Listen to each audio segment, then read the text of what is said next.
Yeah, football recruiting continues to roll on. There's a kid from Miami, I think, expected to commit. Is that as soon as today, Kevin? Be today. Be today. And then, of course, the bigger pending decision coming on Thursday. Yet another 4-star could be coming to Bloomington, and that would just be a really, really big get. A kid that he's a kid that could go anywhere, really. This is I continue to have to recalibrate every week when you follow some of the recruiting news and just the air in which this team is currently occupying in the stratosphere of college football powerhouses.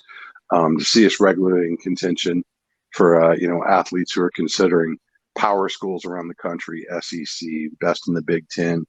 It's just a wild time to be alive.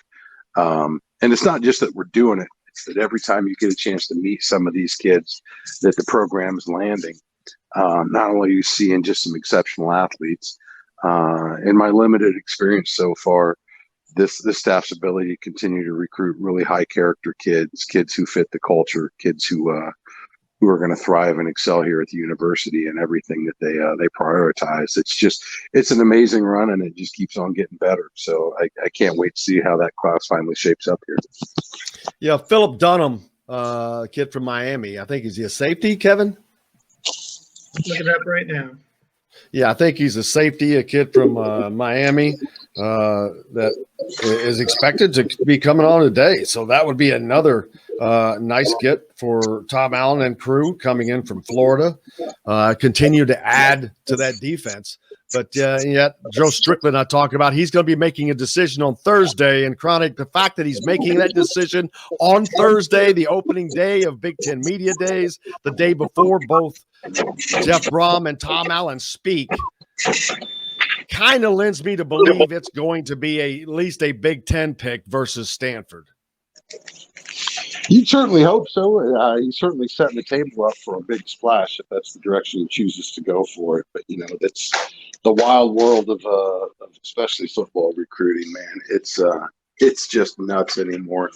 But, it continues to get better and better for Indiana. So excited to see what happens. As always, have to curb the expectations and wish the kid well if he chooses to go elsewhere, and hope everybody respects the decision. But again, I just continue to be floored at the conversations taking place among the best talent in the country that's now looking at Indiana as a viable place for them to advance their careers and their education.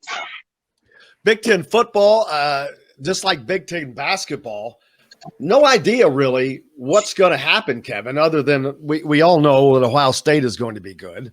That's who everyone is always chasing, especially if you're in the East Division. Indiana and Penn State are, in my mind, the two that can give Ohio State a run. I think Michigan is going to be back in fourth. I think Michigan State's going to be behind them, but they may not. Rutgers is going to jump up into that. Do you know that Rutgers, don't they have a top 20 class right now? Yeah, Greg Schiano is doing some good things there. And, Mike Locksley. A top 20 class at Rutgers. Yeah, and I mean, Mike Locksley is recruited pretty well at Maryland too, but you got to coach him up also. There's something to be said. I still think Rutgers is probably I look at Rutgers and Maryland, and I see them maybe where Indiana was like 2 or 3 years ago, where they're starting to get some guys, but they don't quite have the depth. So I think this is Indiana's window. I mean, for sure. I think this is kind of the time when if you're going to challenge Ohio State, you have them at home this season.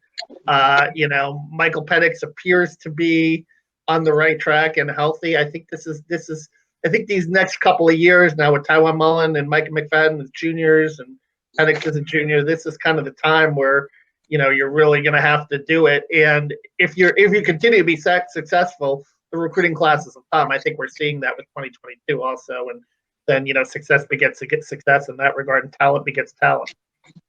Yeah, it's going to be interesting to see where this class ends as far as total ranking when it's said and done, but it's going to be up there pretty high. What's the highest class Indiana's ever had? Does this have a chance to eclipse it already?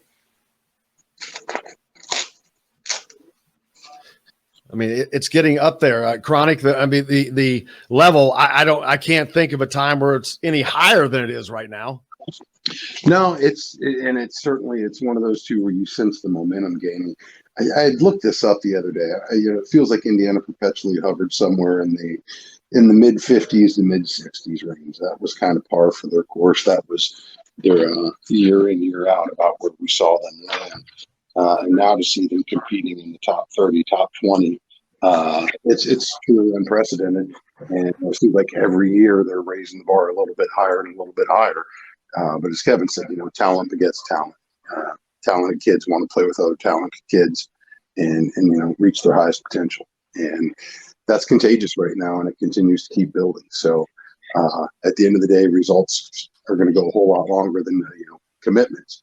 But he certainly got them trending on the right path and shown no signs of stopping.